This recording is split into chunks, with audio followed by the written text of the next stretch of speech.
Doctor Rajasekhara Reddy గారి 75వ జన్మదినం దానికి ఆంధ్రప్రదేశ్కి ఇచ్చారు కాబట్టాడు. ఏఐసిసి సెక్రటరీ మేయప్పన్ గారు, సిడబ్ల్యూసి సభ్యులు రుద్రరాజు గారు, ఇతర పెద్దలందరూ రావడం సంతోషంగా ఈ వేడుకలు చేసుకోవడం కూడా గమనార్హం. విశేషం ఏమిటంటే నిన్ననే హైదరాబాద్లో డి శ్రీనివాస్ గారి దినం జరిగింది.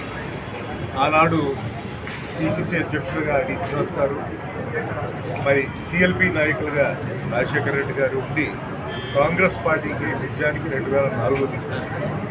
అదే నాయకత్వంలో మళ్ళీ 2009లో కూడా డి శ్రీనివాస్ గారు పిసిసి అధ్యక్షులుగా, రాజశేఖర రెడ్డి గారు ముఖ్యమంత్రిగా కాంగ్రెస్ పార్టీకి ఘన విజయం. ఆనాడు యూపీఏ ప్రభుత్వం ఉండింది.